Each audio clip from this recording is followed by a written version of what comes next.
जुहापुराમાં mega operation કરવામાં આવ્યું। શહેરમાં વધી ગયેલી ગેરકાયદેસર પ્રવૃત્તિને ડામવા માટે પોલીસે जुहापुरा વિસ્તારમાં મેગા સર્ચ ઓપરેશન હાથ ધર્યું છે। અસામાજિક પ્રવૃત્તિને ડામવા માટે પોલીસ દ્વારા સર્ચ ઓપરેશન કરવામાં આવી રહ્યું છે। સેક્ટર 1 એડી પોલીસ કમિશનરની અધ્યક્ષતામાં અલગ-અલગ ટીમો બનાવી સર્ચ ઓપરેશન હાથ ધરાયું છે।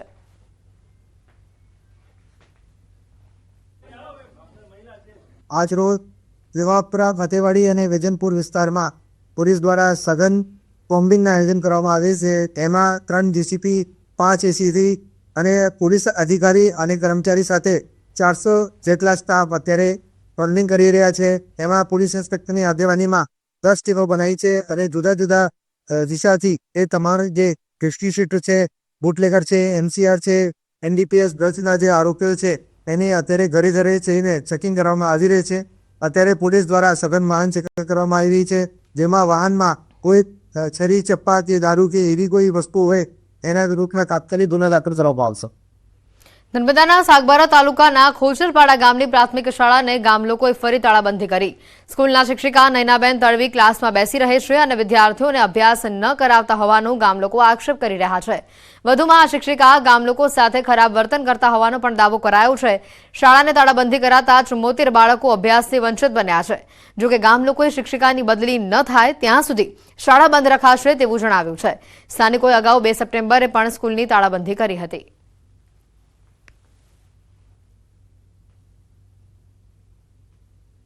જે નૈનાબેન ખોચરપાડા પ્રાથમિક શાળામાં ફરજ બજાવે છે, એમનું જે બિહેવિયર છે તે અમારા ગામને ખરાબ લાગ્યું। અમારા બાળકોના શિક્ષણ પર અસર પડી।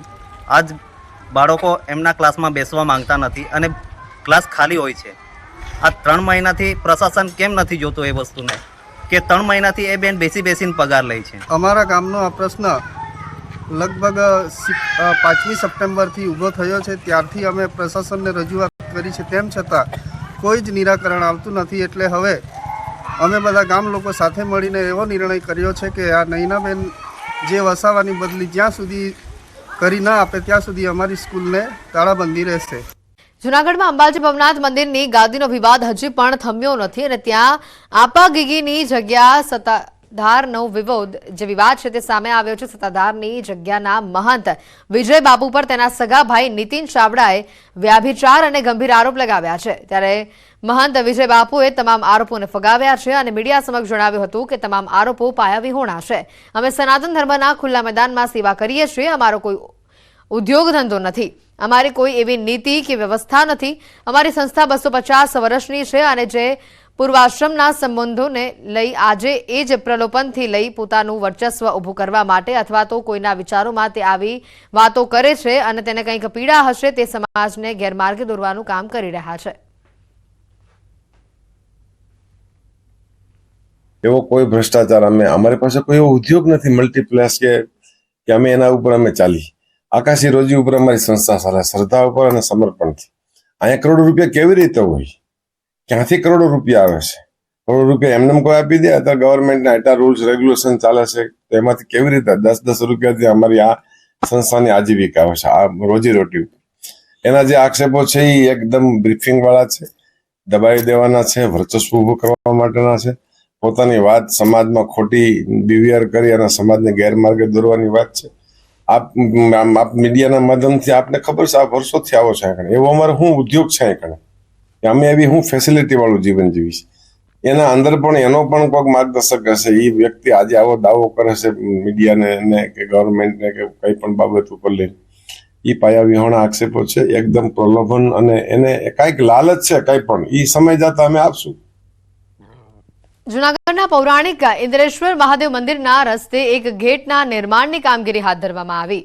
વર્ષ 2017માં ગેટ બનાવવા કામ શરૂ કરવામાં આવ્યું, પરંતુ આટલા વર્ષો વીત્યા છતાં ગેટની કામગીરી પૂર્ણ કરવામાં આવી નથી, જેને લઈને હવે ગેટ બનાવવાની કામગીરી મનપાએ પોતાને હસ્તક લીધી છે અને ગેટ પાછળ અંદાજિત 40 લાખનો ખર્ચ કરવામાં આવશે। ગેટની કામગીરી કોન્ટ્રાક્ટરને સોંપવામાં આવી હતી, પરંતુ કોન્ટ્રાક્ટરે હજી સુધી કામગીરી પૂર્ણ કરી નથી અને જેને લઈને કોન્ટ્રાક્ટર સાથે સંવાદ કરી ટૂંક સમયમાં ગેટ બનાવવાનું કામ પૂર્ણ થાય તેવા પ્રયાસો હાથ ધરવામાં આવશે।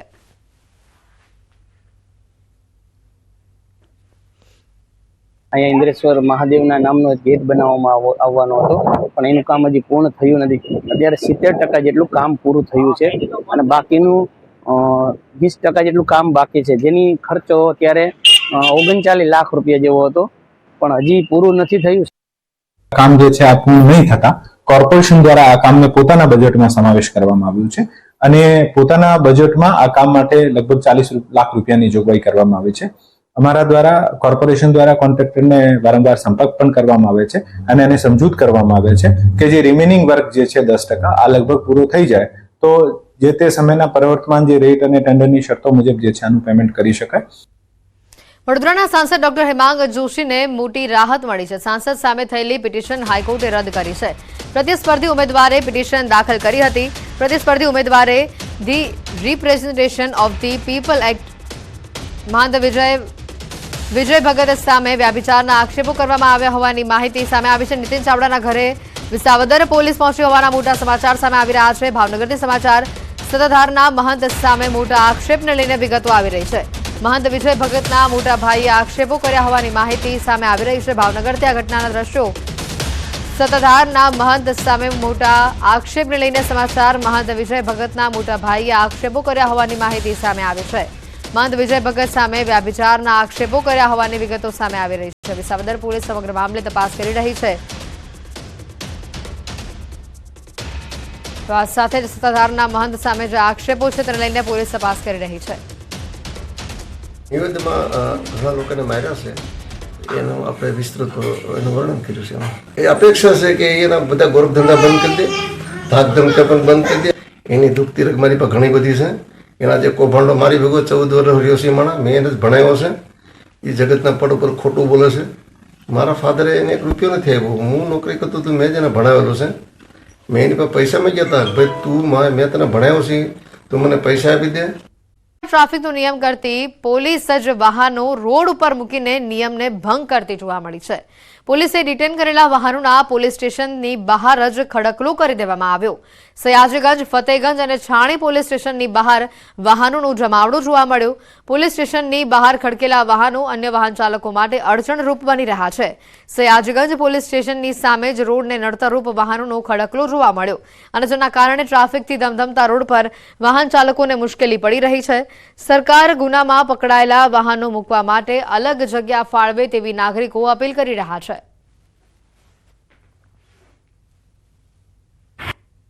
કોઈ બી વાહન મૂકવાની જગા હોય છે એ ત્યાં વાહન મુકાય એના, અને રોડ પર ના મુકાય. પબ્લિક અવર જવર વધારે હોય છે, ટ્રાફિક જામ થાય છે, પબ્લિકને આવવા જવાનું તકલીફ થાય છે. શું કરવું? પબ્લિક શું કરે બિચારી? ખરેખર આવી જ્યારે કોઈ પણ ગાડી ગુનાહિત ગાડીઓ હોય ને જે ડિટેન થતી હોય તો આ લોકોને વૈકલ્પિક જગ્યા આપીને એમની વ્યવસ્થા કરવી જોઈએ.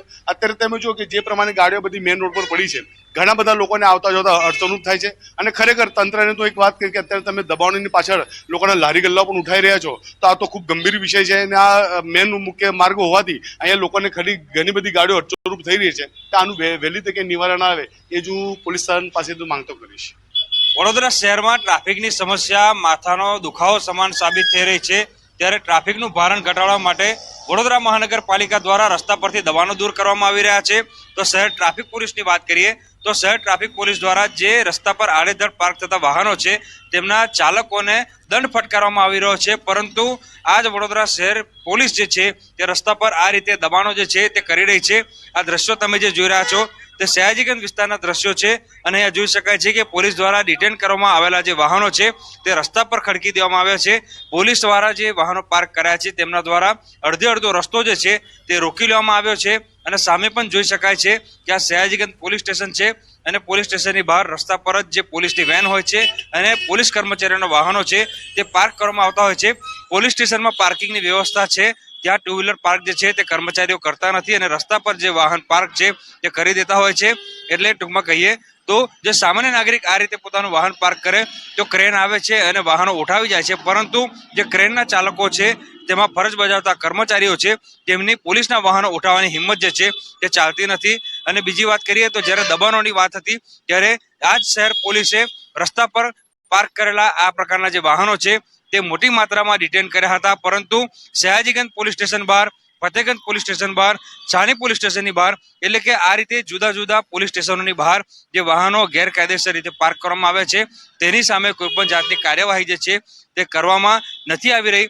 એના કારણે વડોદરા શહેરના જે સત્તાધીશો છે, પોલીસ તંત્ર છે, તેની સામે ચોક્કસથી સવાલ ઉઠી રહ્યા છે. નાગરિકો હવે તો પૂછી રહ્યા છે કે શું કાયદા માત્ર નાગરિકો માટે જ છે? આ કાયદા સરકારી બાબુઓને લાગુ પડતા નથી?